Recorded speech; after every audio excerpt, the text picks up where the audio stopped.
네, 제 12강 시스템 버스에 대한 향상학습 이어서 진행하도록 하겠습니다. 자, 어드레스 버스의 폭이 8비트예요. 즉 8개의 라인으로 어드레스 버스가 구성되어 있다는 얘기고요. 그러면 주소 지정 가능한 최대 기억 장소의 수는 얼마가 나오는가? 2의 8승계만큼 나옵니다. 그래서 2의 8승은 256이죠. 그래서 0번지부터 255번지까지 총 256개의 주소가 발생할 수 생성되는 것이죠. 자, 다음 문제는 이제 동기식 버스와 비동기식 버스에 관한 설명입니다. 맞는 것은 무엇인가? 맞는 것을 고르는 문제입니다. 자, 1번.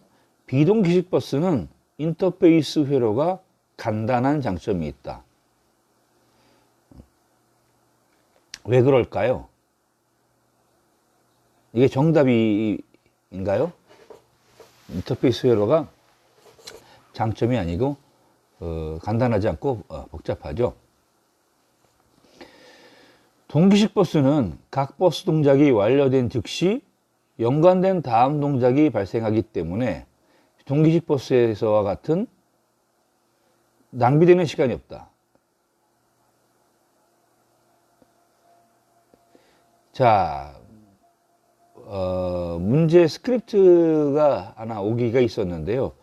동기식 버스는 각 버스 동작이 완료된 즉시 연관된 다음 동작이 발생하기 때문에 비동기식 버스에서와 같이 낭비되는 시간이 없다. 이렇게 정정합니다.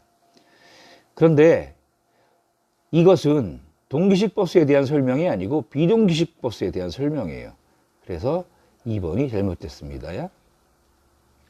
3번은 동기식 버스는 연속적 동작을 처리하기 위한 인터페이스 회로가 복잡하다.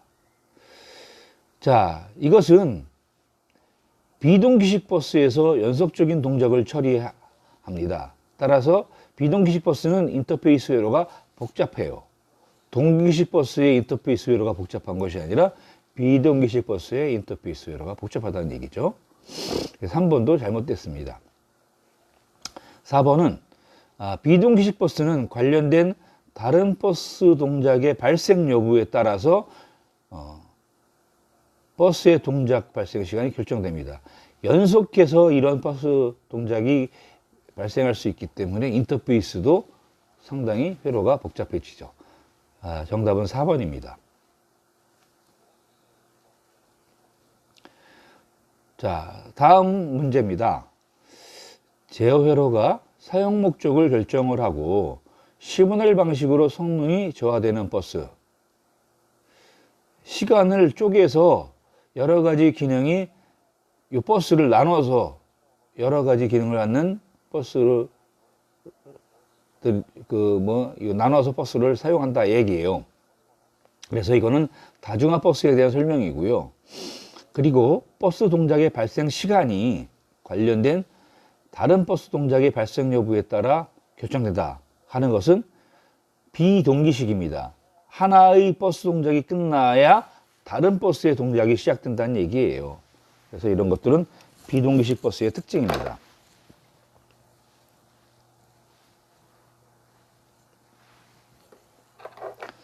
자, 다음 문제입니다. 여러분, 문제를 제가 읽어드리지만 여러분들도 같이 따라서 속으로 읽으시고 머릿속으로 떠올리시려고, 연상이죠 그게, 떠올리려고 해야지 학습 효과가 유지되고 높아질 수 있습니다. 자, 버스의 사용 주체가 되는 요소들을 우리가 뭐라고 그러냐면 버스 마스터라고 합니다. 이 버스 마스터는 각각의 입출력 장치에 다 하나씩 들어가 있어요. 그리고 버스 사용 주체가 동시에 버스를 사용하려고 하는 상태, 이것을 우리가 버스 경합이라고 그래요. 이렇게 컨텐션, 경합이 벌어지면 자칫 잘못하면 동시에 버스 사용하기 위한 싸움이 벌어질 수 있겠죠. 따라서 한 번에 하나의 주체씩 순서대로 버스를 사용하도록 조정을 해주는 기능이 필요해요. 이것을 우리가 버스 중재, 버스 아르바이트라고 이렇게 부르는 겁니다.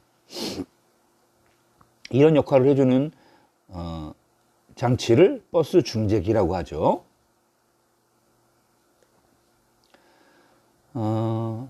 자, 다음은 분산식 고정 우선순위 방식이다.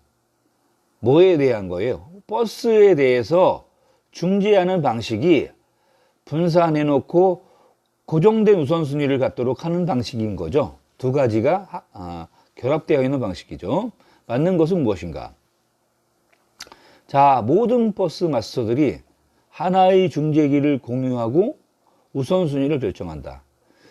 틀렸습니다. 왜 그러냐면요. 여기서 분산식이라는 것은 모든 버스 마스터들마다 각각 제각각 버스 중재기를 갖고 있는 거예요. 버스 중재기마저도 분산해서 갖고 있는 겁니다. 그 대신 버스 중재기마다 우선순위를 정해놓고 있는 거죠. 중앙 집중식에 비하면 분산식은 중재 회로가 간단하므로 동작 속도가 빠르다. 중앙 집중식에 비해서 분산식은 중재 회로가 복잡해지죠.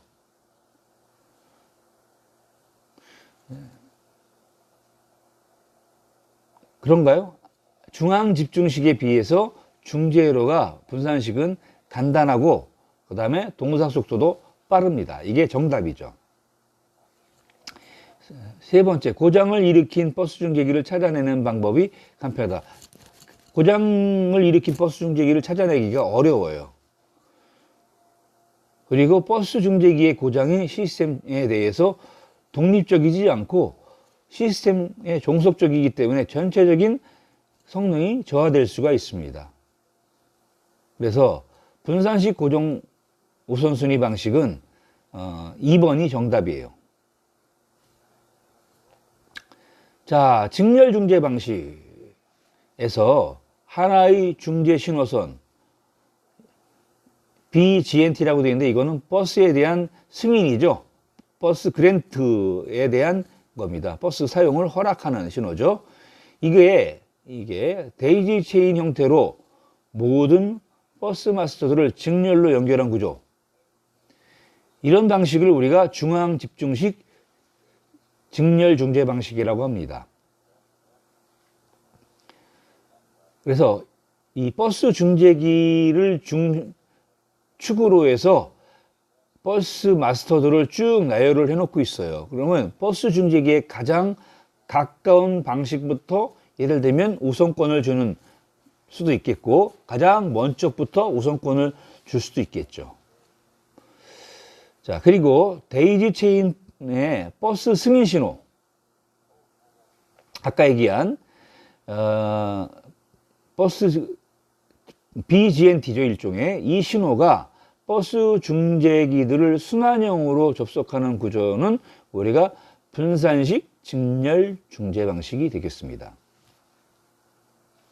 분산식 직렬 중재 방식이 되겠어요. 그래서 직렬 중재 방식도 중앙 집중식과 분산식이 있다. 이렇게 여러분들이 이해를 하시면 되겠죠. 자, 중앙 집중식 고정 우선순위 방식에 관한 설명입니다. 자, 틀린 것을 골라내는 문제예요. 자, 버스 마스터들이 중앙 집중식에 고정 우선순위를 주고 있습니다. 여기서는 버스 마스터들이 발생하는 버스 요구 신호들을 어떻게 해요? 중앙에 있는 유일한 버스 중재기로 보내면 되는 거죠. 그러면 그것을 가지고 중앙에 있는 버스 중재기가 버스 마스터들의 요구 신호를 가지고 우선순위를 정해주죠. 버스 중재기는 미리 정해진 우선순위 원칙에 따라서 선택된 버스 마스터에게만 승인 신호를 발생합니다. 자, 이것도 맞는 말이에요.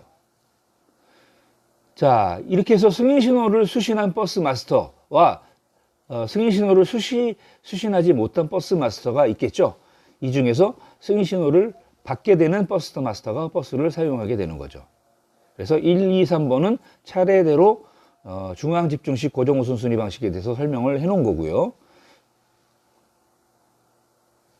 4번은 우선순위가 버스 중지기에서 나중에 임의로 변경될 수 있다. 이거는 맞지가 않아요. 고정 우선순위 방식이 아니에요. 그렇죠?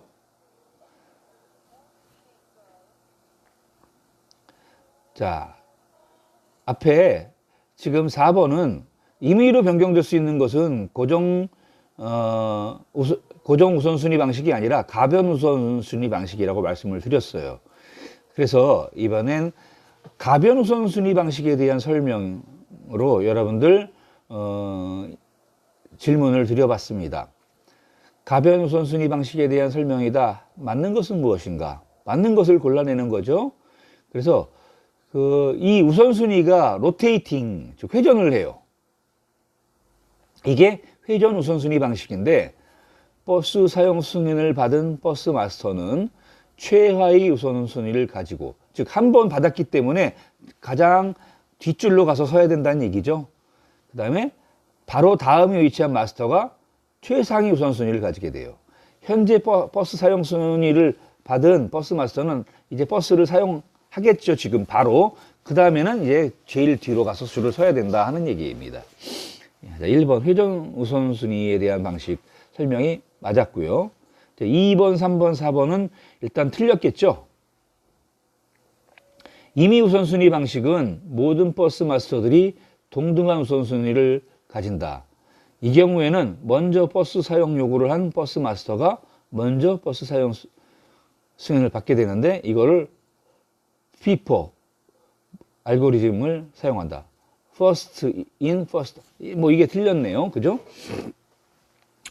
그 다음에 동등 우선순위 방식은 가장 오랫동안 버스 요구 신호를 보내지 않은, 즉 가장 오랫동안 버스를 사용하지 않은, 이건 뭐예요? LRU죠? 이런 버스 마스터에게 최상위 우선순위를 할당해 준다. 그 다음에 최소 최근 사용 방식. 뭐 이것도 잘못됐습니다. 버스 사용 승인을 받아서 버스 중지의 동작이 끝날 때마다 우선순위를 정해서, 이거에 대한 설명이 아니에요.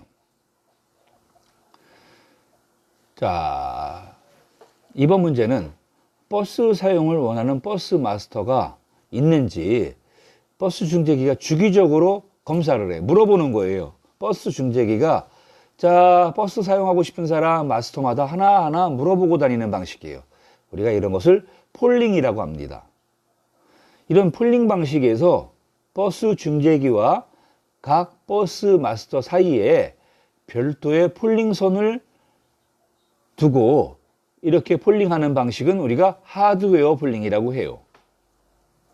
그리고 폴링의 순서와 과정을 버스 중재기 안에 있는 프로세서가 관장하는 방식을 우리가, 그러니까 프로그램에 의해서 프로세서가 관장하는 방식이죠. 소프트웨어 폴링 방식이라고 합니다. 자, 폴링은 하드웨어 폴링 방식과 소프트웨어 폴링 방식이 있는데 이 둘 사이를 구분하는 방법은 하드웨어 폴링 방식에서는 폴링선을 별도로 둔다. 소프트웨어 방식에서는 중재기 안에 프로세서가 있다. 그 프로세서가 폴링을 한다. 이렇게 여러분들이 이해하시고 정리를 해 두시면 깔끔하게 정리가 되겠죠. 자, 이렇게 해서 시스템 버스에 대한 향상 학습까지 모두 마쳤습니다. 여러분, 물론 컴퓨터 시스템에서는 구조적으로 모든 장치가 중요하겠죠.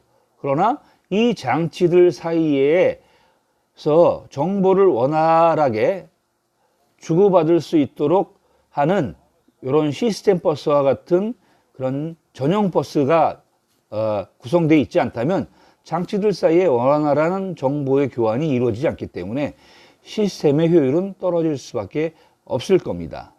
그래서 우리가 이렇게 시스템 버스를 CPU 내부에서 쓰는 인터널 버스와 CPU 외부에서 쓰는 외부 버스로 나눠서 중요한 역할을 하고 있다는 것을 여러분들이 이해하시고 정리를 해 두시면 되겠습니다. 자, 이상으로 12강 시스템 버스에 대한 향상학습 모두 마치도록 하겠습니다. 여러분 수고하셨습니다.